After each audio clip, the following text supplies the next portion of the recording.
be. And we are live with another fantastic episode of Sci Fi Power Hour-ish. And we're doing some movie reviews and other stuff because, you know, I kind of just pulled this one out because I was like, you know, we got to do it. So with that being said, let's everyone introduce themselves and then we'll get into the program. Well, let lady go first. Yep, ladies go first. Salutations, ladies and gentlemen. I'm Jar, Gaming Mage, and we got two reviews coming your way. Thanks, friends, Mr. Red Fox and Pinky Don. All right. Hello. This is Pinky Don from Video Game Facts, and I'm going to do a non-spoiler review on Ready Player One since my local theater does not have Isle of Dogs being played. And I'm doing a non-spoiler review of Isle of Dogs because, you know, I saw it and I liked it, and you know, I'm kind of a black hipster or a blipster, if you will. So, you know, I am a Wes Anderson fan. I don't like everything he does, but that's neither here nor there. So, give us a non-spoiler review of. On Ready Player One. Well, let's see. Before watching the movie, I've heard plenty of stories about the book, how bad it is, like with so many pop culture references shoved down our throats in the dialogue. Thankfully, the movie version tones that down a bit, since it's more on the visual side rather than numerous dialogues with nothing but pop culture references. Well, here's what I'll say.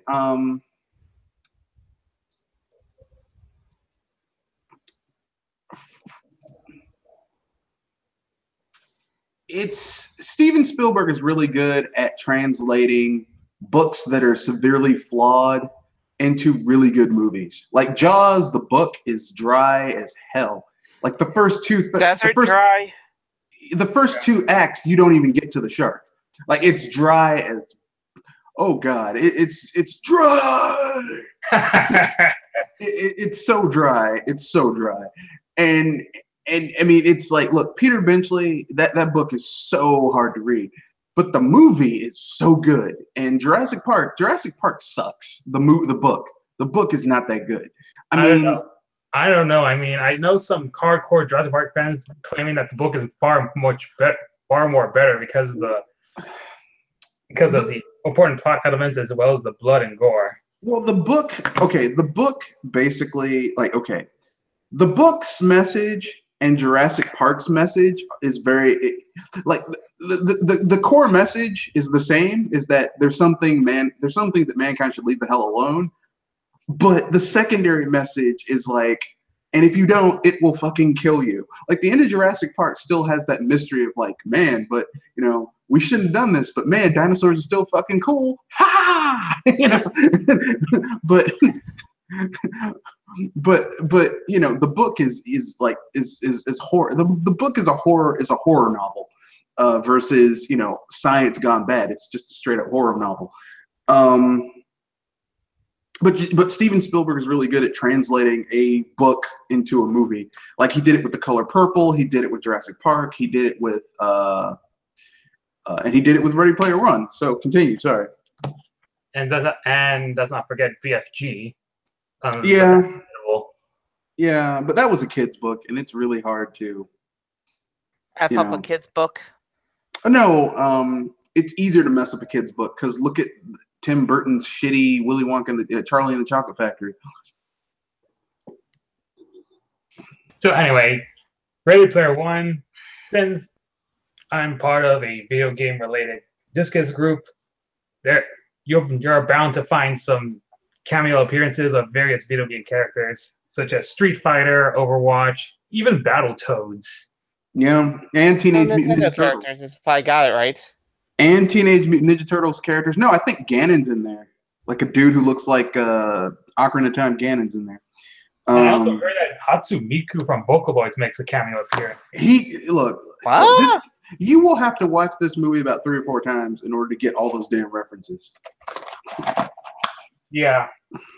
Even classic horror icons like Jason Voorhees. Like Jason Voorhees, Freddy Krueger, Chucky, they also make appearances and cameos. Even The Shining. Did I hear that right? Yep, The Shining. Mm-hmm.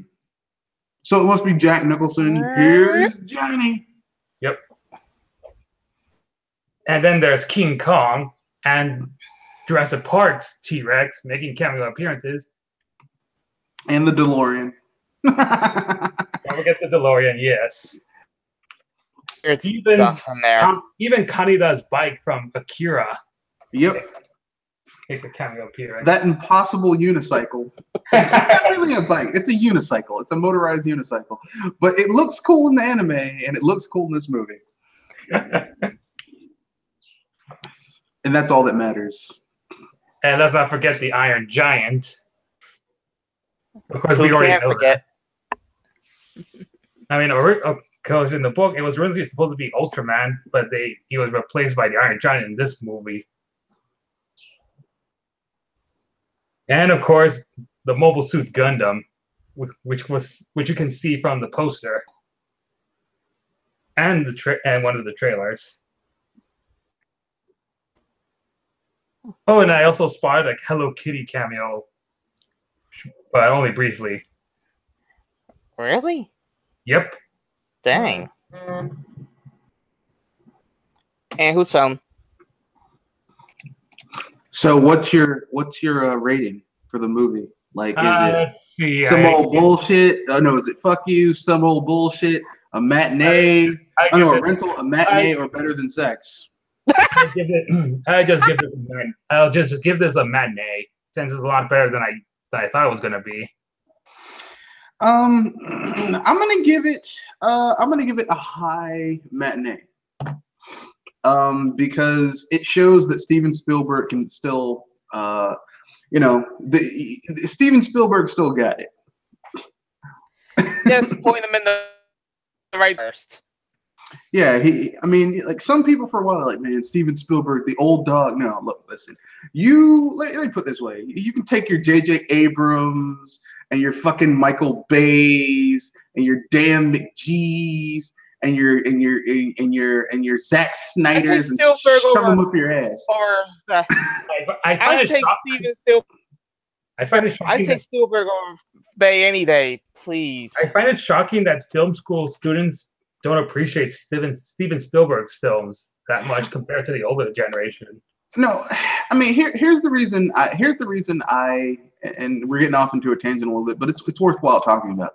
Here's the reason I consider Steven Spielberg to be such a great creative person, because the man has done things in different mediums, not just movies. Like in every single thing that he's done creative work in, he's had failures, but he's also had tremendous successes. Like on TV, he had Amazing Stories, which was a really good show, and in cartoons, he had Animaniacs, Tiny Toon Adventures, Freakazoid. He's been on both the small and the large screens. He was also involved with the creation of the Gremlins. Yeah, he was involved with the creations of the Gremlins. He helped make the video game Boom Blocks, which is, I mean, it's a really simple premise, but it's really fucking fun. And he's involved with Who Framed Roger Rabbit. Yeah, he was involved with Who Framed Roger Rabbit. I mean, basically what I'm saying is this, and I'm not even talking about all the myriad of awesome fucking movies Steven Spielberg was involved with. Like, yeah, he and George Lucas helped create Indiana Jones. Indiana fucking Jones. Indiana Jones, bitches. I don't care who you are. It has 4 movies, as far as I know. No, it has 3 movies. There is no 4th movie. There is no 4th movie. It doesn't exist. I'll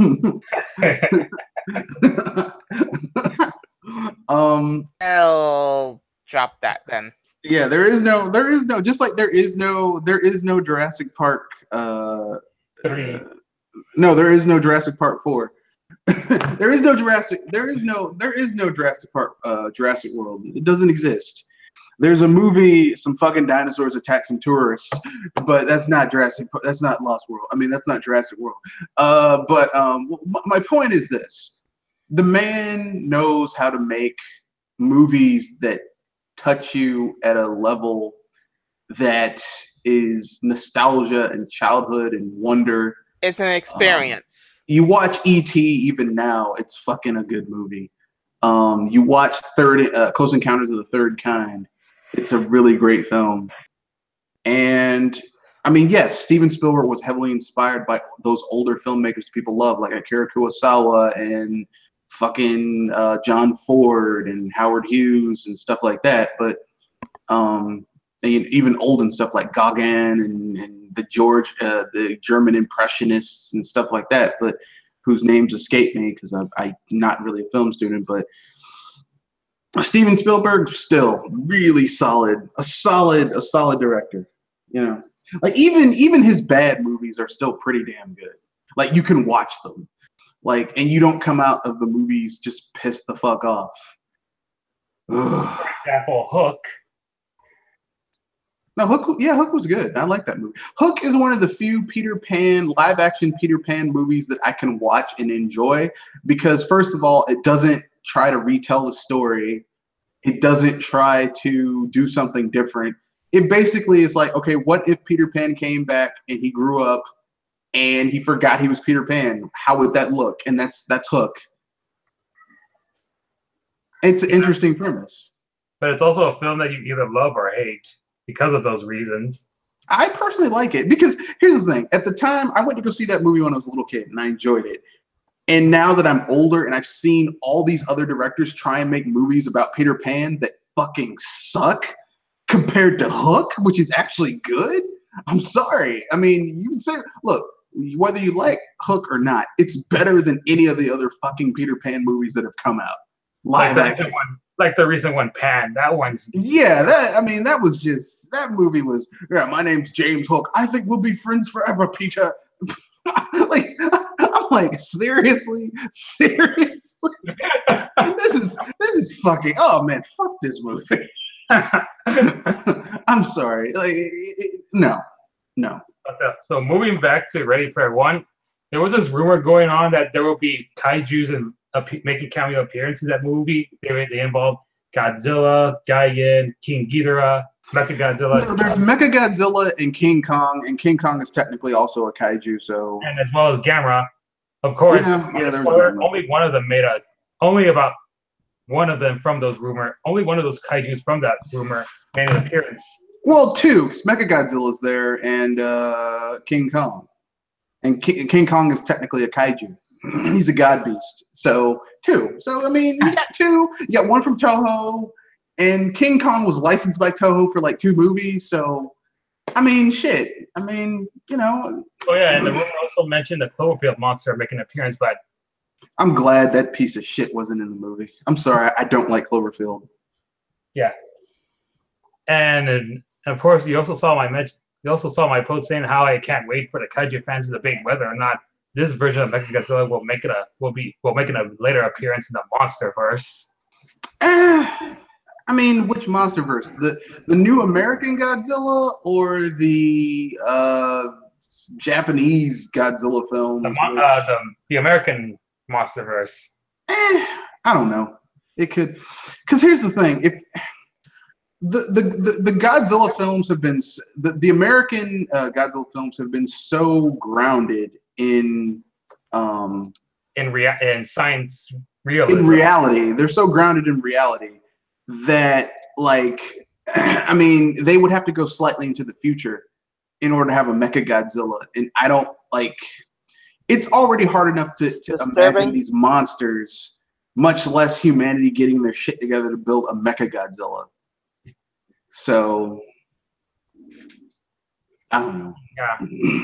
That's what ETN feels as well. Since E2 loves Mechagodzilla, but he doesn't see Mechagodzilla fit into the MonsterVerse because of the whole grounded realism. Now, unless they want to go the alien angle and have aliens make Mechagodzilla, that'd be cool, like they did in the original, you know. in the 70s. Yeah, too bad there's a possibility that aliens will not be involved in the MonsterVerse since, realism where aliens and gods don't exist, only man.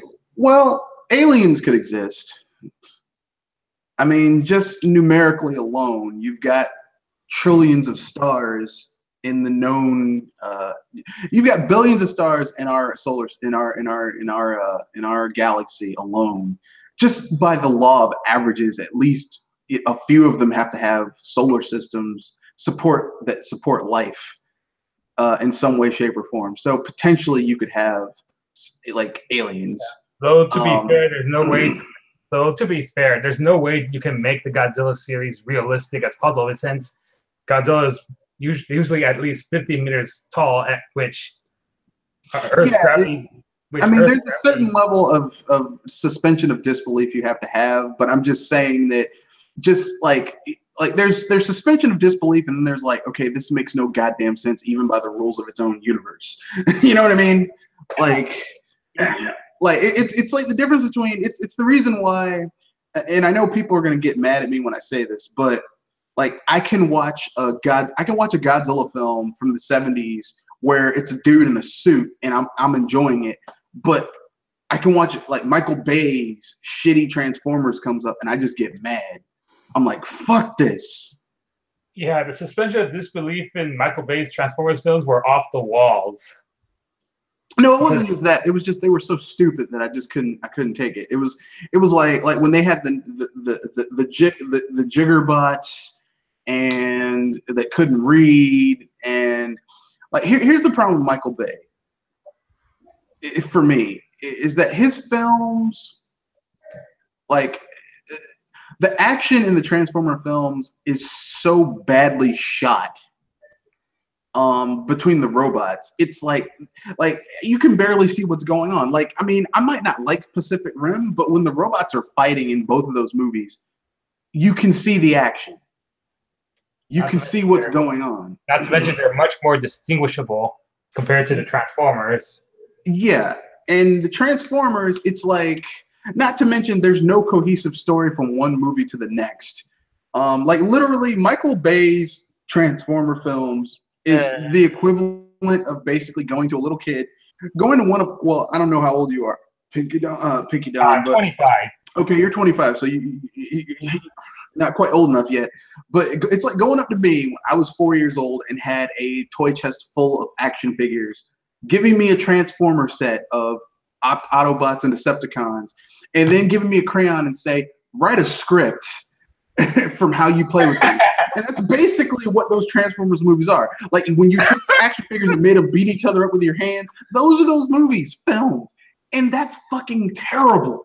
That's a terrible idea for a film. And that's what Michael Bay gave us. That's scary, actually. And yet Michael Bay made it. Yeah, he did, through 5 films. And then finally everyone was like, this is some bullshit. Even China, and they normally eat that shit up. They're like, this is some bullshit right here. I don't know how you say this is some bullshit. I was about to say, I thought there was another movie that China Technically, it's destroyed. Technically, the language is called Mandarin.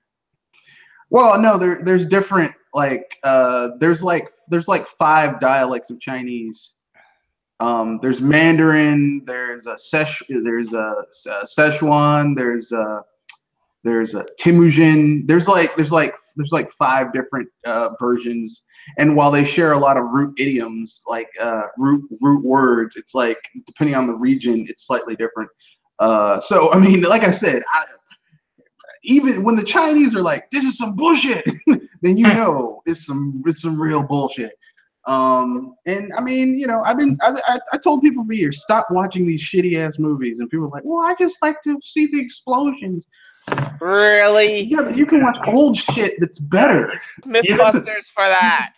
Even the Chinese didn't like their Great Wall movie. I mean, I'll give you an example. Like, I can watch fucking well, I mean, this is how weird the movie industry is, right? Right. Like here in America, I get weird when I watch a kung fu film from China or Japan and it has white people in it. I'm like, I want to see Asian people do Asian martial arts. I don't want to see a white guy do an Asian martial arts. That looks weird. Unless it's the 80s and it's Jean-Claude Van Damme or, you know, Steven Seagal or Cynthia It Rothrock. has to make sense.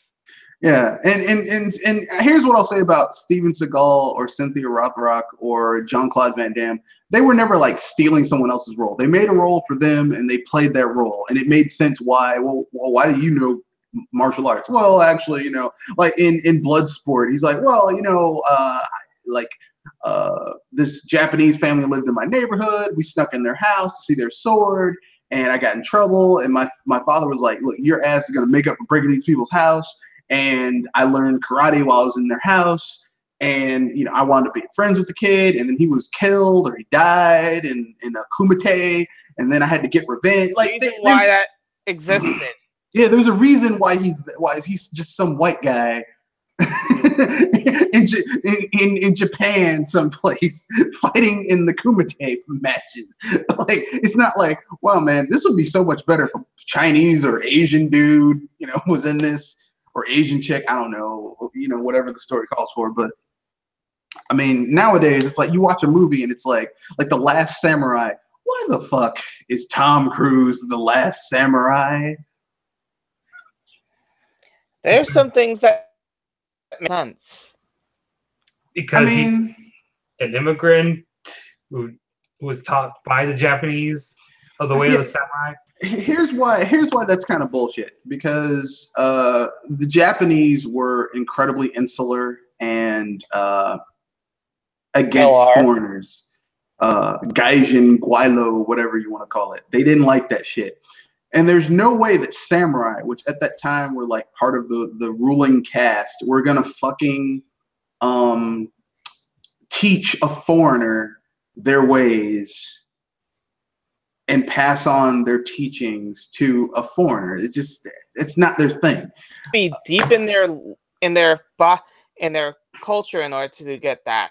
Now, if they did a Last Samurai now, where there's like literally like just these few, because in Japan there really are families that can trace themselves back to the samurai age, and like they want to like now in like the 2000s, yeah, the Last Samurai now, but back in the 1800s, fuck that, no. But Hollywood does that all the time. They do a movie where it's like, I'm the son of the dragon. It's some white guy. Like, get the fuck out of here. I hate that. That's so annoying. Do you feel the same way with Iron Fist? Well, Danny Rand always was a white guy, but I mean, look, that movie, that show is terrible. Like, Finn Jones is a terrible Iron Fist. He's fucking terrible. like literally, here's how bad it is. Everyone else is acting and doing their shit, and he's the only one who just looks fucking ridiculous. And it's like, dude, you need to sit the fuck down and go get with a stunt coordinator or some shit, because it doesn't look good. Like, literally, like, see, here's the thing. The days of David Carradine being like, my name is Kang, and I am here to help you. I know Kung Fu. From Kung Fu and Kung Fu, the legend continues. Like, those days are over. You can't have some white guy who looks kind of Asian pretending like he knows Kung Fu, but not really. Like, it's just, no, we're not doing that anymore. If you're going to do a movie like Ninjas... You need a better setup for that BS. If you're going to do a movie in Asian culture, get fucking Asian actors to play it. If you're going to do a movie about ninjas versus aliens, I do not want to see a white person as a ninja from Japan. Fuck you. No. I'm sorry. Well, what if it's the Asians' idea to bring a white character into their movie? Yeah, I know. I mean, there's some there are some self-hating people. I don't know why, but they do not like themselves. But that's neither here nor there. Let's get to the second movie, which is my movie, The Isle of Dogs. The Isle of Dogs is the latest film from Wes Anderson. It's the second film he's done that uses stop-motion animation, and the movie looks fucking awesome. The first film he did that used stop-motion animation was Fantastic Mr. Fox, which is based on a Roald Dahl book. And Wes Anderson has done it yet again. It's a film about a boy trying to find his dog, and political dissension and just awesomely animated with stop motion animation and interesting story. Great voice actors. Bryan Cranston plays the voice of one of the main dogs in the movie called Champ. And Bryan Cranston is doing his best impersonation of George Clooney, and he out George Clooney's George Clooney. Because for a second, I was like, this is George Clooney. And I was like, no, wait, that's Bryan Cranston? Shit. People forget how talented Bryan Cranston really is. But yeah, Isle of Dogs was really good. I enjoyed it. There's also Bill Murray and Jeff Goldblum in the cast as well. Yeah, I mean, Wes Anderson has his usual suspects: Jeff Goldblum, Ed Norton. Let's see, he's got Bill Murray, F. Murray Abraham, Tilda Swinton. Like, he's really got some like an all-star cast. But here's what you might not know about the film: Wes Anderson also used he uses a lot of visual cues and directorial stylings and trappings from old Japanese movies from the 50s and the early 60s. And if you're a film buff who really likes Japanese style film, like me, you're gonna love this shit. Like I'm big into like Akira Kurosawa and Kobayashi and stuff like that. So I love this film. I love the sound. It's very it uses like the Japanese I forget what they're called. Those Japanese rhythm drums that they use. The bongo. No, they're not bongos. They're called something else in Japan. Yeah. But I want to say tanga drums, but that's not what they're called. Pango drums, something like that. But anyway, the movie plays out like a hour and what? Let me look it up because it's about 40. No, it's a little over an hour. Oh no, it's about an hour and 40 minutes. So I said hour 40. Yeah, about an hour 40-minute film that basically really shows it uses a lot of visual cues from Japanese kabuki theater.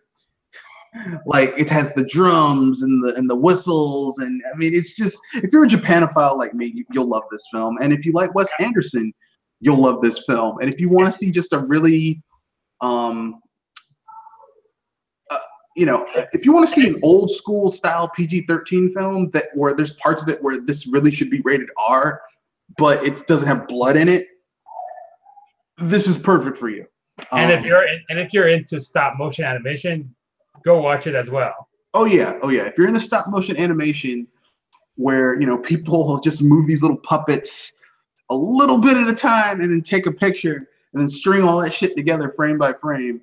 It takes a lot of work to do that. Oh yeah. Oh God. I'm hoping that it's a masterpiece in a way. One movie involved where a monster movie involving one monster being brought to life through stop motion and the other brought back through traditional CGI and have them pit against each other. I'd watch that. But anyway, it's supposed to be some kind of metaphor. It's supposed to be some kind of metaphor of between the two sides that argue which special effects is better. Well, and then at the end you have a third monster that's just a guy in a rubber suit smash both of them.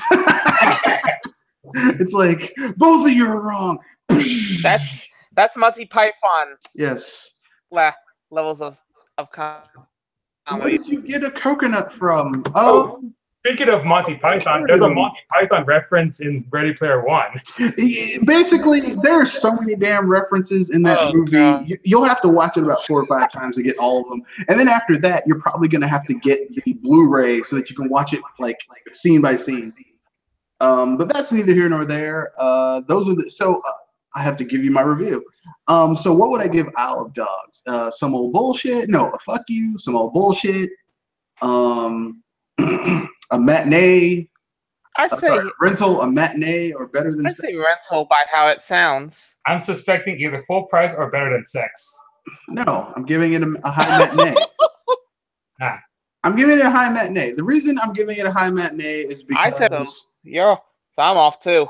Yeah, the reason I'm giving it a high matinee over a rental or is because the film is really good, and it's upholding a lot of the old. It's steeped in history. Like Wes Anderson is giving an homage to Japanese styles of directing and film and culture without making it feel like he's just ripping it off just for the sake because he's a fanboy, kind of like Quentin Tarantino does a lot of his films. Like Kill Bill is basically Kill Bill Volume 1 and 2 is a ripoff of a lot of Japanese films from like the 90s and 80s. Like there, I think there's a scene that shot for shot Tarantino stole from a Japanese action film. And you know, I'm not like, I mean, look, listen, if you're a fan, you're a fan. A lot of directors take things like R2D2 and C-3PO. George Lucas took those two characters. He took two characters from a Akira Kurosawa film called The Hidden Mountain, and like there are these two characters, like this really tall, kind of skinny Japanese guy and this little short, pudgy Japanese guy, and they're always bickering, but they're friends. He literally, like George Lucas took those two characters, turned them into droids, and made them into C-3PO and R2D2. Same characters. What about Japan ripping off itself? Like I know that scenes from a few other animes taking cues from scenes from Cowboy Bebop. Yeah, well, I mean, like I said, if something's so good, it's kind of like a lot of movies will steal shit when something's so good. Like, well, you probably don't remember, but Joel will remember. There was a time when everyone was fucking ripping off the Matrix's slow-mo shoot in the air scene. God. Like every fucking movie had it. It's like every movie had those special effects scenes that get duplicated in every movie. I mean, people in trench coats and shades with guns.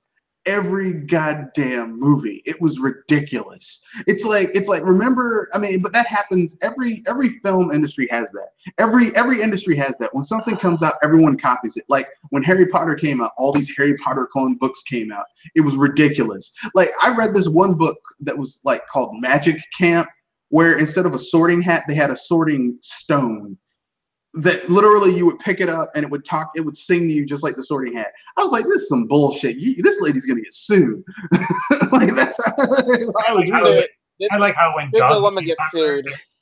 Like how when Jaws became popular, every other movie studio tries to rip it off by using other animals. Yeah, so they did like orca, they did the octopus, they did like piranha. I mean, it's one of those things where they're all gonna like once something's successful, everyone's gonna steal from. Like the video game industry is big about that. Mario Brothers came out, so everyone started making.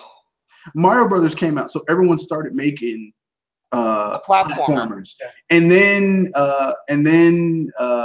fighting like Street Fighter 2 came out, so everyone made a Street Fighter 2 clone, right? Remember? Well, you probably remember, but what?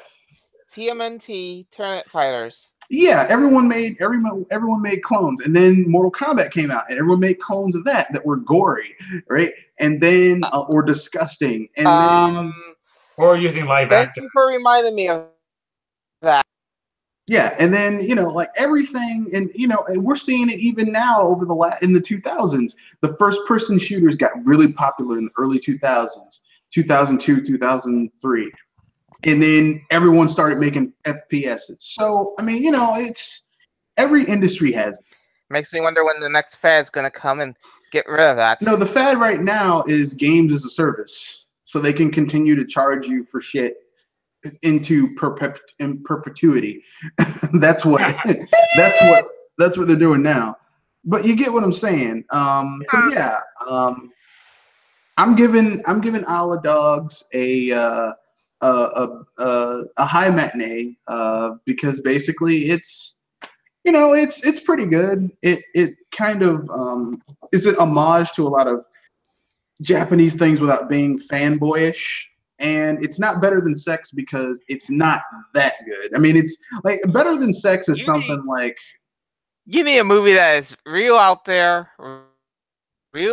really touching, and it hits every note that you can imagine. Yeah, Better Than Sex is something like The Godfather. or Indiana Jones and the Last Crusade, or The Color Purple. I was about to say no Godfather, but I go with the Indiana. Now, see, now we got to part ways because The Godfather is one of the best movies ever made. The thing is that I'm not one for grimy crime-like indications. It's a personal preference, but if anything, I can understand why people go for it. Well, I'm just gonna say this. It's not. The Godfather is not a crime drama. It's about a really dysfunctional family. It's like that's the thing that people don't understand about The Godfather. They think it's about the mafia and crime, but it's not. It's about basically The Godfather is about one effed up family. No, it's about the baby brother in a family who essentially comes home from World War I, and he basically realizes that his father's getting older. His father has an accident, and he's put up, and now he's got to man up and join the family business. Unfortunately, the family business is running the Corleone family, and they run gin joints and gambling and prostitution. But I mean, you could transplant that story into a legit business and it would still hold up. So yeah. I mean, that's why The Godfather is such a good film, is that it's really, at the end of the day, it's about a family, a really dysfunctional family. Although there is one person that really deserved to die in that movie, and he dies toward the end. If you haven't seen The Godfather, go watch it. There's this one fucker that just deserved to die. But that's neither here nor there. But when I say better than sex, I mean it has to be a film that really is setting a benchmark for cinema. And The Godfather, Jurassic Park, The Color Purple, Indiana Jones and the Last Crusade, stuff like that. Those are better than sex movies. Oh, dogs, it's a high matinee. But with that being, you guys say it's a rental at least. Yeah, I mean, it's. I mean, I wouldn't go. I mean, it depends. I mean, at this point, it boils down to personal preference. Because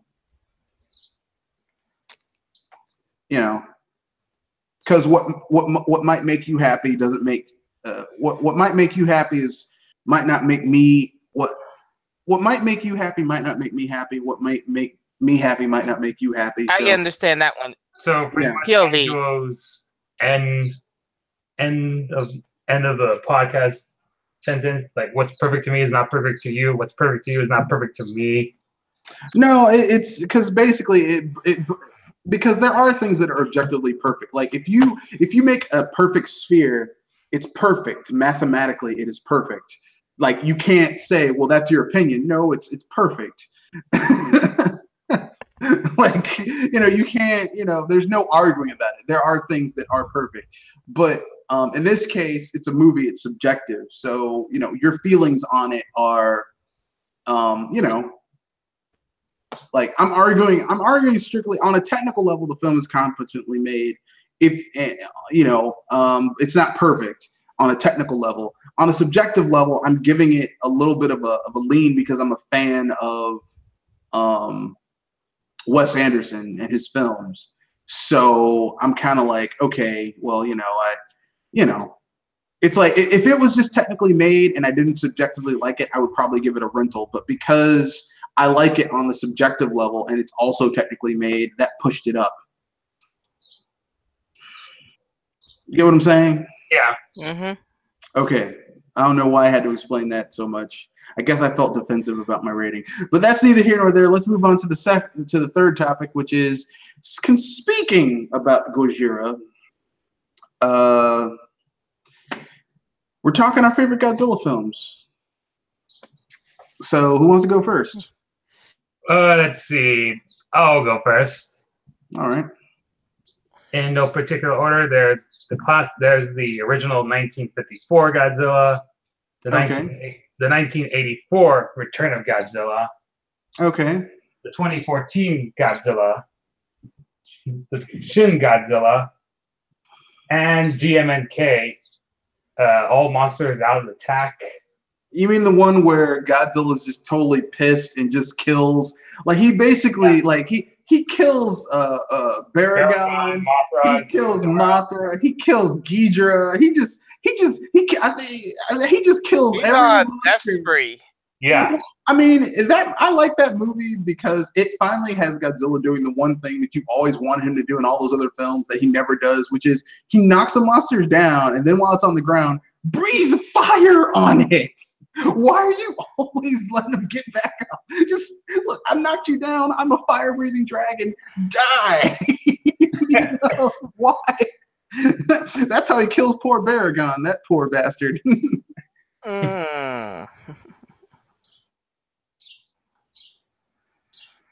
And moving on, that's my top 5. And moving on from 6 to 7 in no particular order is the original Godzilla versus Mechagodzilla, Destroy All Monsters, Ghidorah, the 3-headed monster, Godzilla Final Wars, and Godzilla against Mechagodzilla. Well, thank God you didn't say Godzilla to 1998. Oh! Obviously, no, because that is a disgrace to the franchise. That's not even a Godzilla film, first of all. That movie was so bad that Toho was like, we're taking our shit back. But funny enough, that would be the worst of the movies I'd ever. That's the worst of the Godzilla films you've seen? So the best, I'm entirely, but my favorite would be Godzilla versus Mecha. That's cool. That's cool. Seeing how technology is going up against a force of nature and Plus, Godzilla vs. Mechagodzilla was the first Godzilla movie I watched. I'm gonna like I can't really say my favorite because I like almost all of them. Even the ones that people don't like, I can still find something I like about them. Like, no, people don't. Revenge?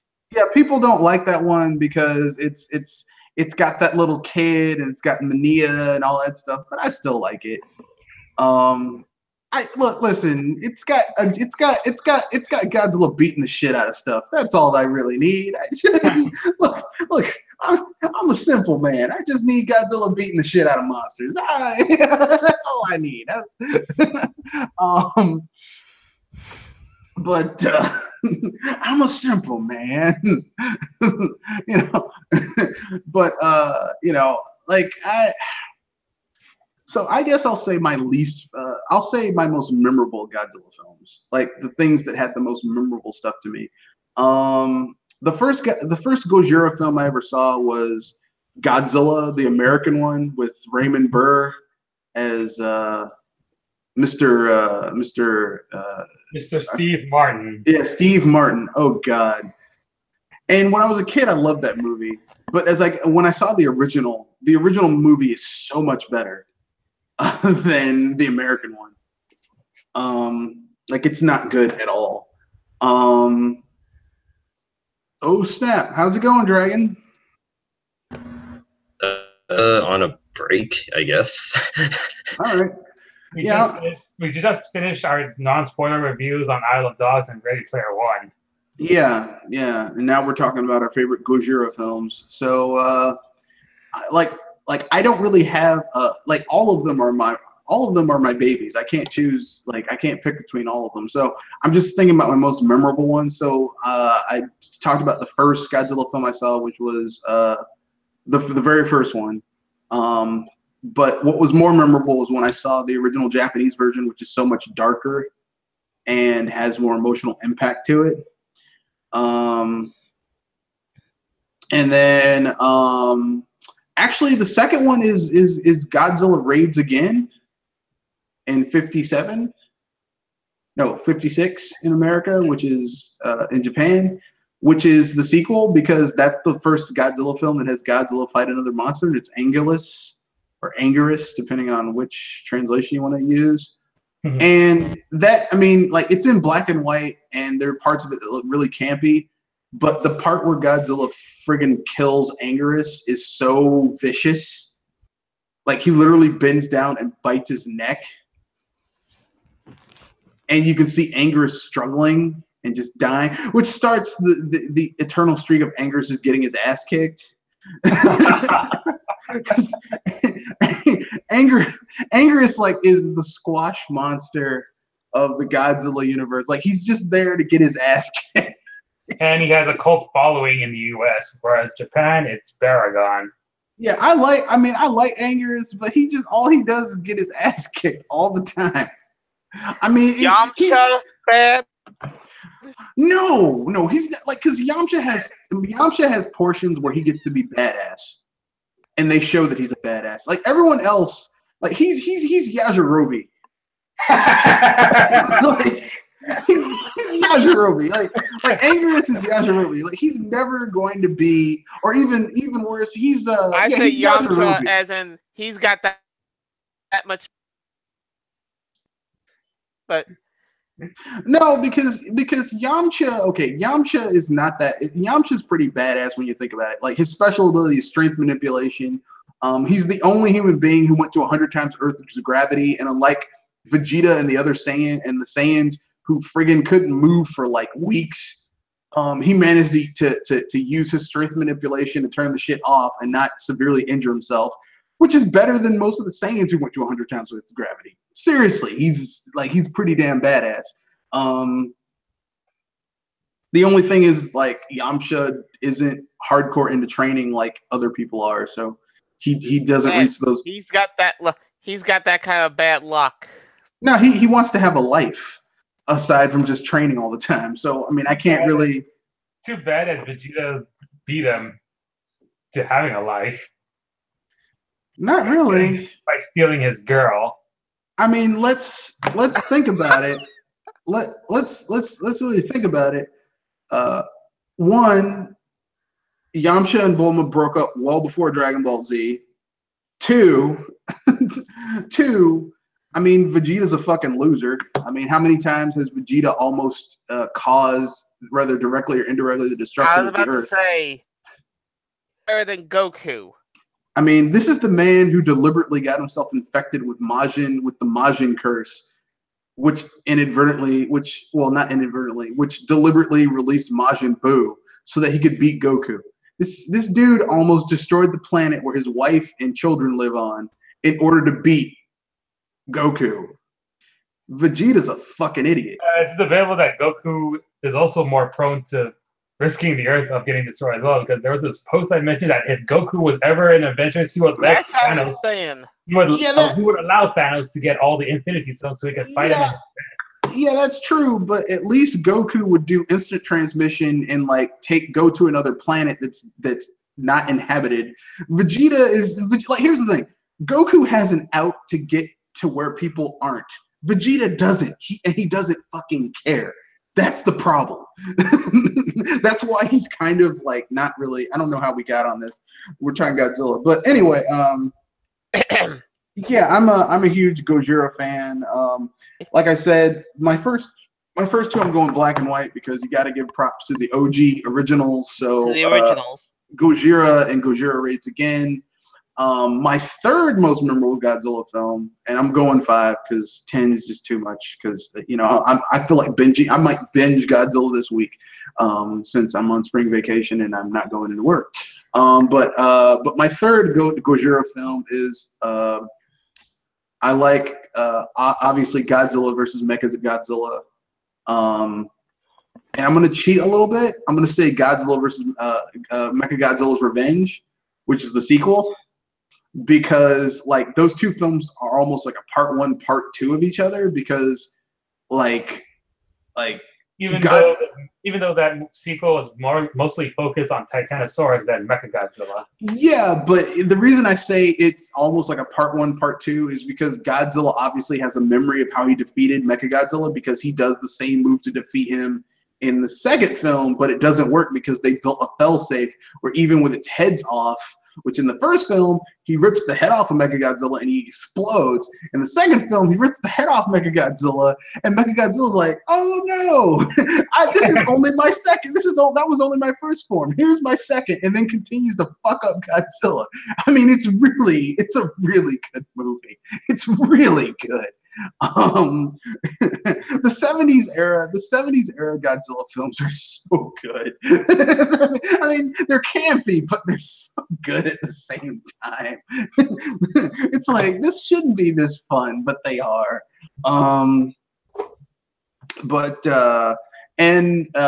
fourth is Gojira's Revenge, or Gojira's Return. Depending on, if you're in Japan, it's called Gojira's Return. In America, it releases Godzilla's Revenge.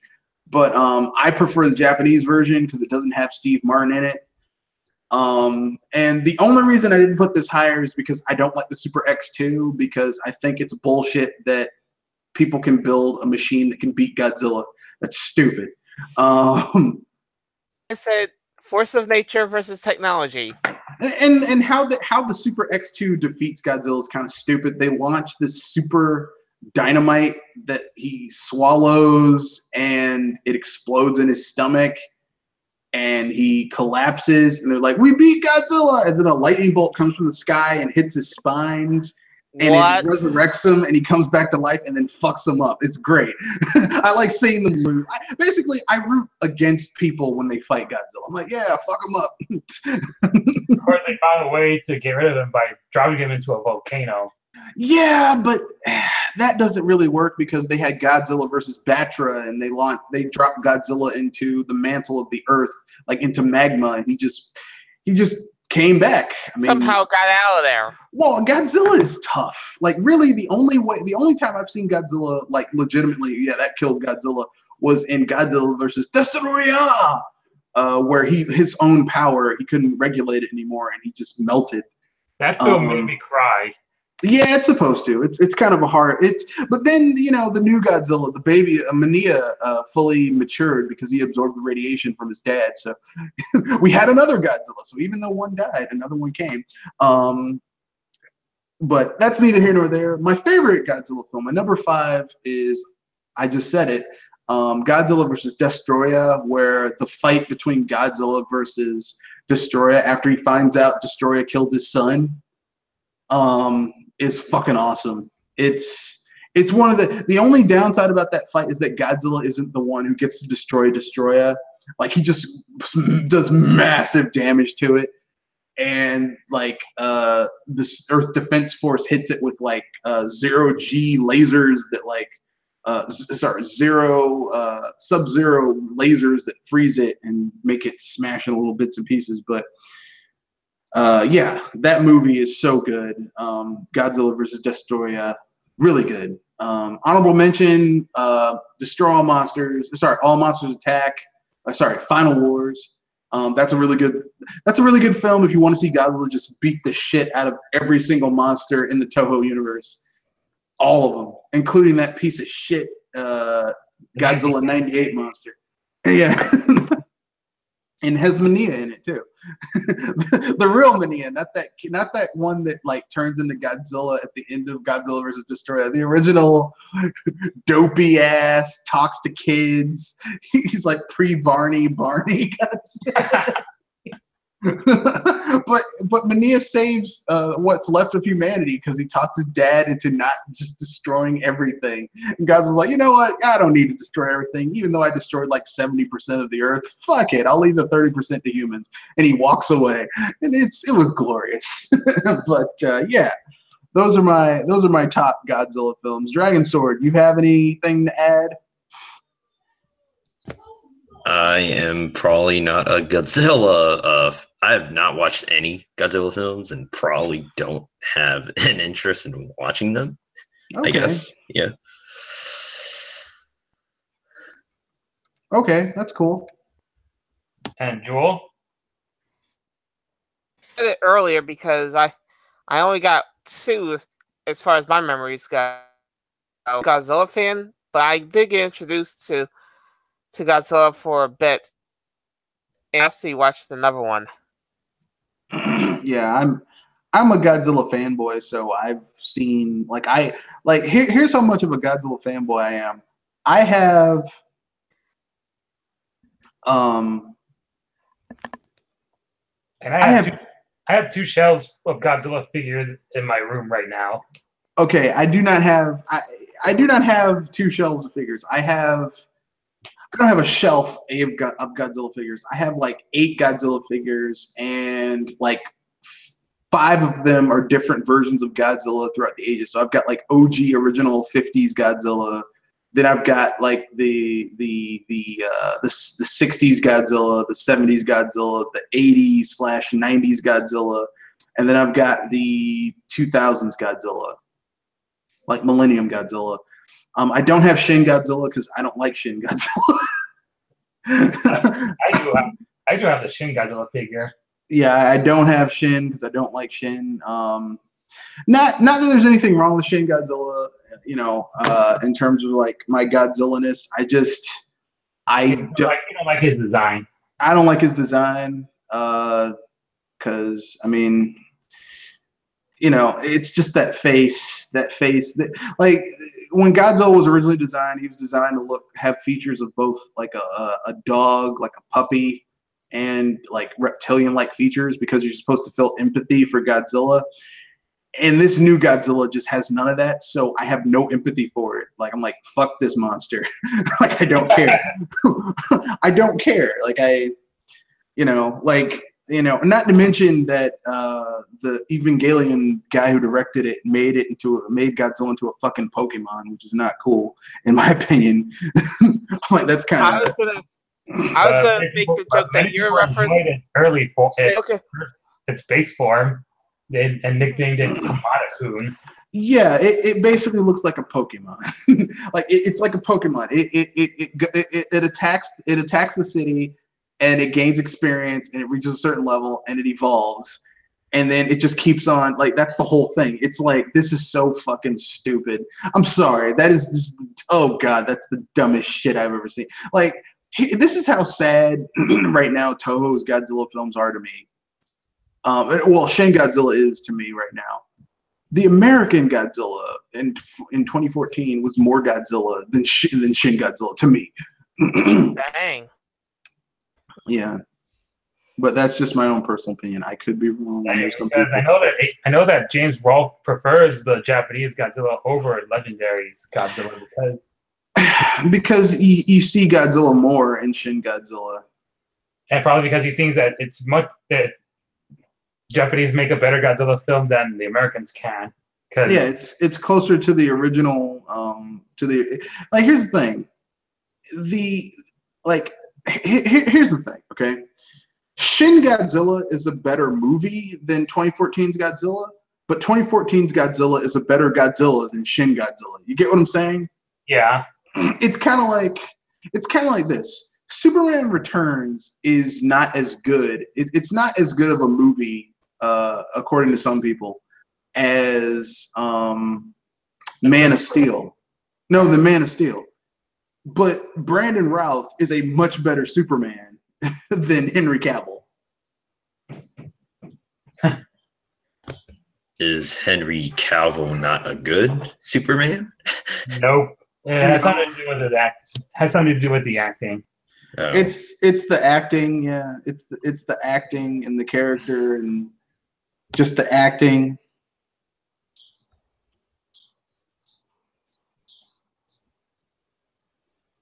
Not to mention Superman's character in Man of Steel.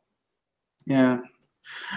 It is the sci-fi movie cast, so we can talk about it. It's Sci Fi Power Hour-ish. How can I put this? Here's the problem with Man of Steel.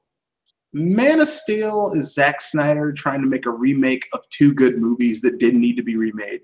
Typically speaking, when you make a remake, you're supposed to make a remake of a shitty movie. Why make a remake of something that's good?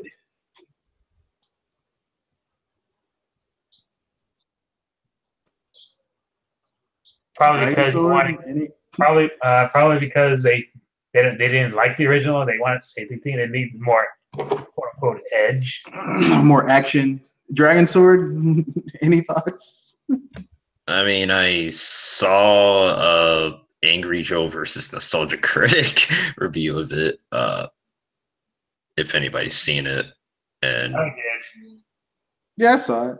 and Angry Joe. No, sorry.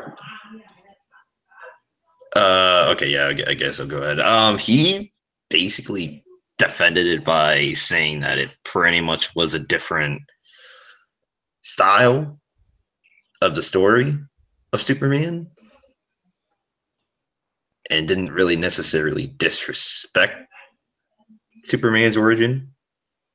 I guess something along those lines. Yeah, I saw that too, and I mean, I saw what Angry Joe was trying to say and Channel Awesome and all that stuff. Here's all I'm saying, okay? If you're like, it's kind of like, I mean, you saw Spider-Man: Homecoming, didn't you, Dragon Sword? Yep. Okay, well, let me ask you something. Weren't you refreshed that you didn't have to see Uncle Ben get shot again? Yes. I mean, isn't it great that we don't have to go through another origin story? Oh no, it's the Green Goblin, and oh no, it's the Rhino. Like we like immediately you could because there's so many different stories in the Spider-Man universe. That's the problem. Man of Steel is literally, except with different cuts and a whiny, mopey ass Superman. It's the original Superman from '78 and '79's, 80s Superman 2, except done worse. I mean, it's got more action, but Henry Cavill is not a very good Superman. I mean, like here's the thing, okay? When Superman as a character is supposed to evoke this series, this feeling of, okay, now that Superman's here, all right, shit just got real, we're okay. Man of Steel Superman's like, oh shit, Man of Steel Superman's here. Oh shit, he's gonna destroy half the city. Hope you got insurance. Oh shit, he's gonna kill somebody. Oh shit, he just murdered like half of Metropolis and he's making out with his girlfriend on that pile of rubble. Like and I think that comes from a profoundly, I don't think that's so much Zack Snyder trying to trying to do a different take on Superman as people who don't understand the character. Because there are really good Superman stories that need to be put into film that don't have Zod in it and don't have Krypton in it. Not Krypton exploding. You could do The City in the Bottle.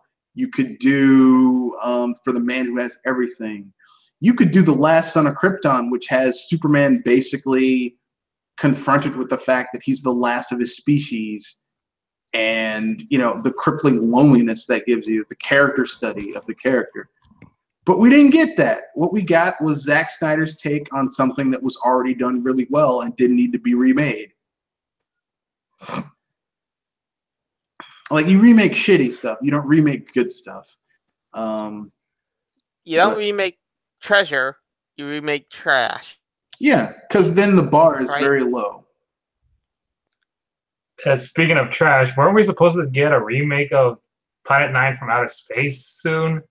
I hope not. That movie is so bad it's good. I mean, it's so bad that it's so shitty. Nail bad, because it spins back around. And yet becomes good again.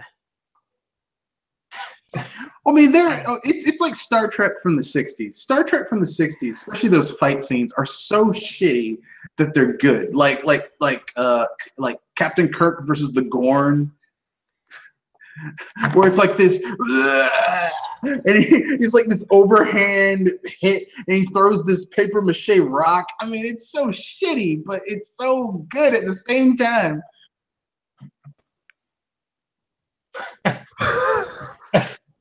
I'm sorry. That becomes tasteful cheese. Yeah. It's like some things are so shitty that they become. It's kind of like Godzilla. the Godzilla, the 70s Godzilla films with that ratty ass suit, like towards the end of it, it was just raggedy as shit. Like that suit looked ridiculous. It was just all falling apart and tattered.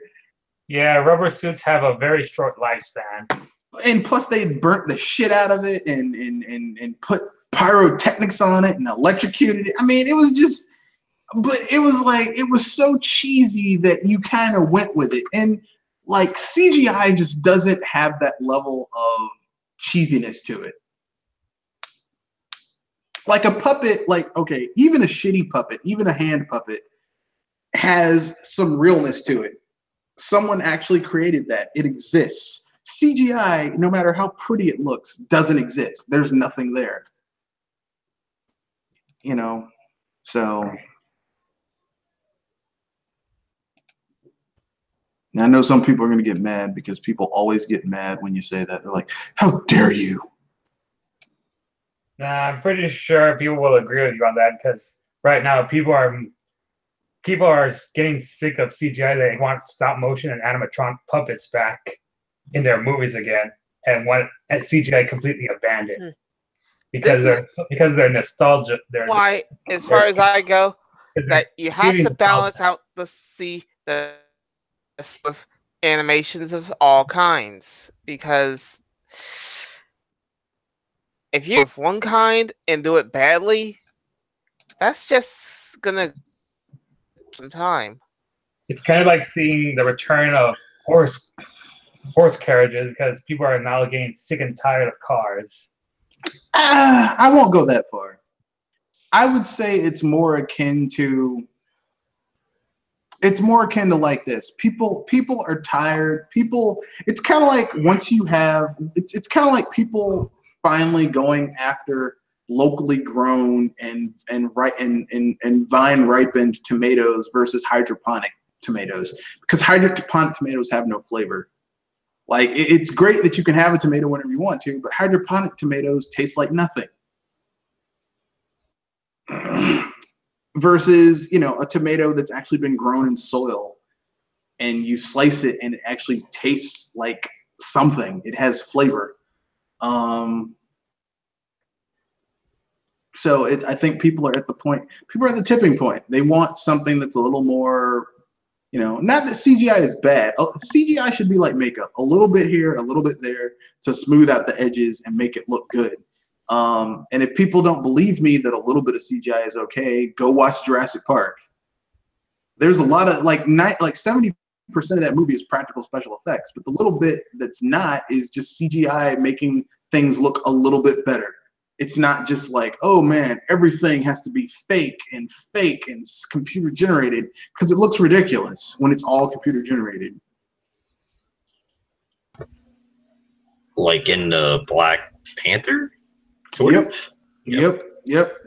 I mean, let's keep it real. The CGI in the first third of that movie is good, and the CGI in the second third of that movie is okay, and the CGI in the third part of that movie is just, it's rough.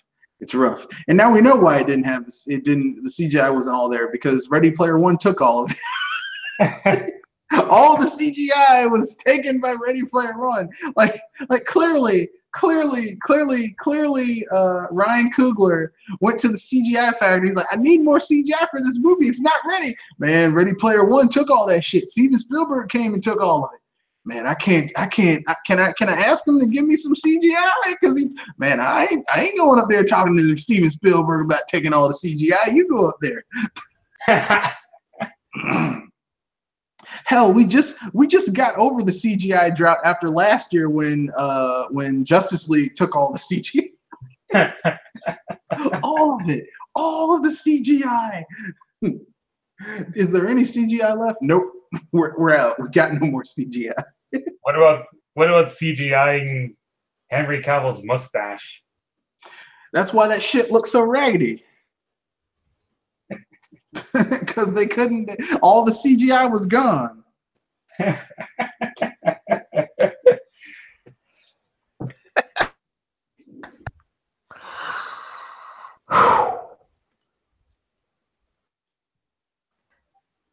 I think that was a good laugh. I think we've I think we've reached our time limit here. Yes, we have. So now it's time to Dragon Sword. You have anything you want to bring up before we wrap things up? Was there something with the state of TV? Well, we were going to go there, but we kind of went off on a tangent because it happens sometimes. But if you want to bring it up, you can. Yeah, I guess. Yeah. Okay. Your thoughts on the state of television? I don't know profit-wise. I guess in terms of just like quality, maybe it's if you were looking forward, I guess in terms of just the like seeing, I guess, unique characters and a story that would keep your, I guess, attention and be more, I guess, on the, how do I say,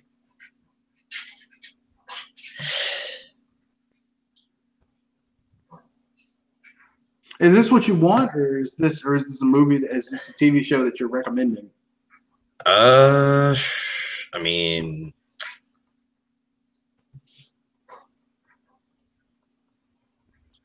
well, that's kind of what I usually, I guess, watch is just more on a story that I guess has a goal, end goal, kind of, and just doesn't is like never ending. So you want more series that actually have like there's a season and there's a definite ending. Yeah. I can understand that. I mean, personally, that's how TV used to be. Like you had a season, there was some overarching thing going on in that season, and then it had an ending. And then the next season would come, and they had something else they were dealing with. It wasn't like, well, stay tuned till next year. It's like, man, I can't wait that long.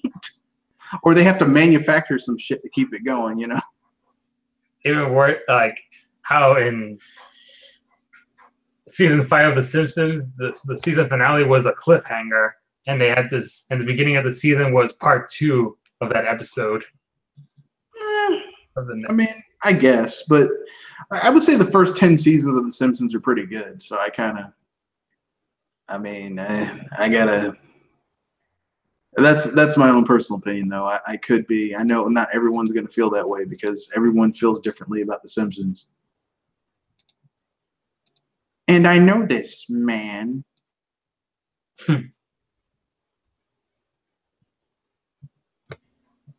I guess from what I've from what I've seen, I guess there's 2 types of series. The one with a lot more depth in the lore setting, all that in terms of science fiction, of course, and then the one that's more focused on the plot, characters, but is really short, like 25 episodes or 12 or somewhere around there. Yeah, I get what you're saying. Yeah.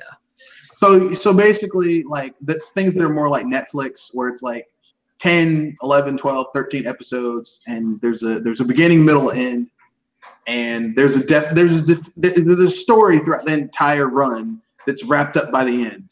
Yep. Yeah, I can appreciate that. I kind of appreciate both of them equally, you know?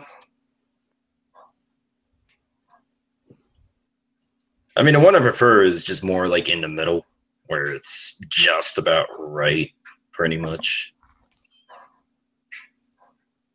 It's kind of hard. It's kind of hard to reach that because here's the thing. TV has changed so much. You know, it's not like it used to be where, you know, a series could percolate and get better. Like if a series isn't good in the first 2 or 3 episodes, they're getting canceled by the end of their season or halfway through. I mean, in some of my favorite series, I'll never get to see the end of them because they were just canceled, like Firefly and others.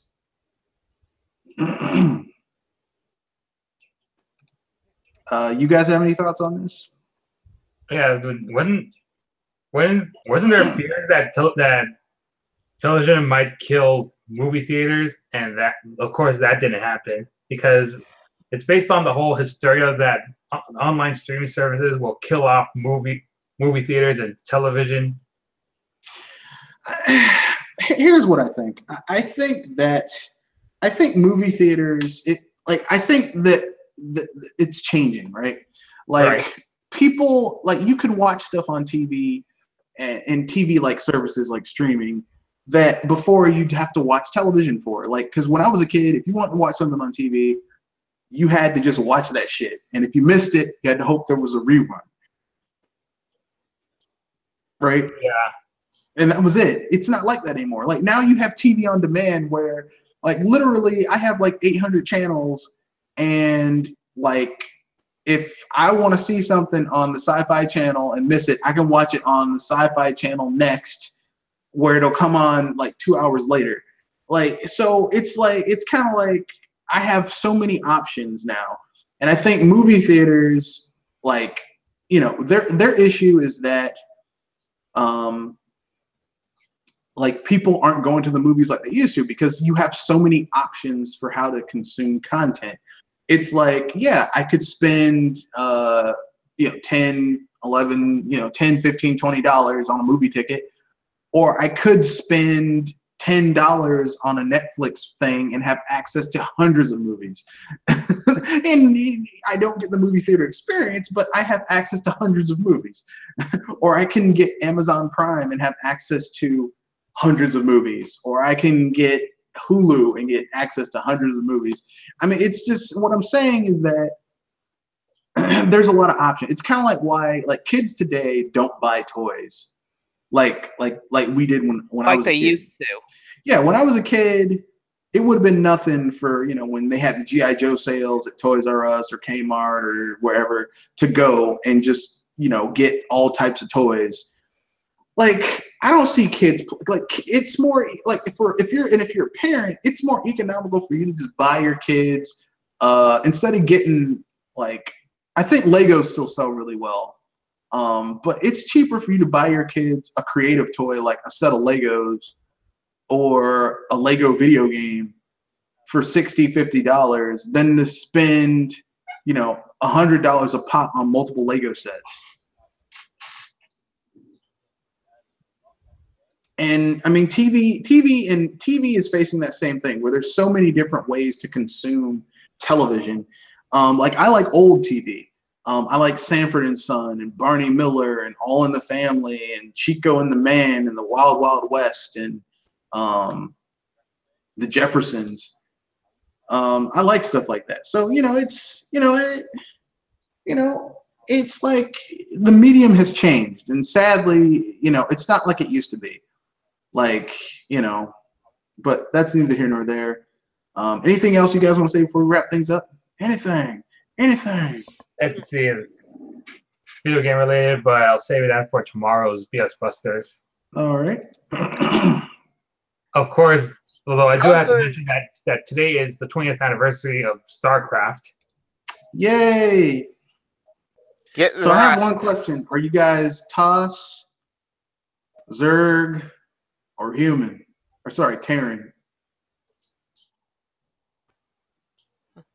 I do not play StarCraft, if that's what you're referring to. Neither have I. Damn. I've been looking through lores a bit, but I haven't played it. So if anything, I'm at least aware of it. I'm a huge Protoss fan, and that's the race that I used to dominate people with. Protoss is one of the hardest races to be good with in PvP because you went with hard mode Charizard, didn't you? Yeah. I went because I like the Protoss. Here's the thing. The Protoss have the most here's why they're the hardest in StarCraft. Protoss have the strongest base units, but they have no healing unit. They have no way to heal. So once the Protoss unit is gone, you have to just make another one. Number two, the Protoss, like I said, they're very expensive, but Protoss at the base level have some of the most powerful units in the game. Like a Protoss Zealot one Zealot can take out 2 Terran Marines and one zealot can take out 4 zerglings before they go out. And of course, zealots are badass because they're dudes that have lightsabers in their hands that they attack people with. And I mean, I'm not gonna fight a dude who has lightsabers in his hands. Would you? That'll depend. The answer is no. I would not fight a guy who has lightsabers in his hands. I would run like a little bitch. Maybe hide. I was about to say, you run for the hills. I'd be like, fuck this. Bye. You're on your own. Yeah. So yeah, happy 20th to StarCraft. I have StarCraft 1 and StarCraft Brood Wars, which is the expansion. I have the StarCraft game. I have the 3rd one for the Protoss because I don't like the Terrans or the Zerglings. Look, in PvP, I can kick people's ass with either of them, but I prefer the Protoss. So, yeah. Yay, Blizzard. All hail Blizzard, the only gaming company that hasn't consistently effed up for years. I mean, yeah, Diablo 3 kind of sucked, but I mean, aside from that, they're pretty good. Would that change because of their partnership with Activision? Well, that's the thing is like they've been. I mean, World of Warcraft has been consistently good. Stark, and that was under like they've been putting out stuff for Warcraft. They also did Overwatch. Overwatch is good, and they did that under Activision. So, I mean, I just think Blizzard is just a hardcore good company. Like they really know their craft and they know what they're good at, and they focus on that. My only downside. Now they're more focused on Overwatch. They recently added a new hero. My only downside is that Overwatch has such interesting characters. I would love for there to be a single player for it, or even if they did a spin-off of just single player things where you learn more about the characters and play as them would be cool. But you know, it is what it is.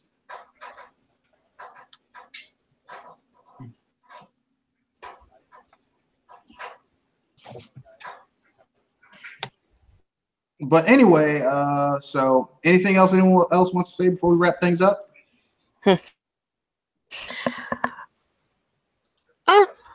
I'm saving what I'm gonna say because I just remembered what day it is. March 31st. No, it's gonna be tomorrow. In a sense. Yeah, it is. So anyway, with that being said, folks, good night. Auf Wiedersehen. Enjoy your Easter weekend or your spring break if you're on spring break. Peace out and all the joy and all that jazz. So good night, and we're done. Get the right juice for the occasion.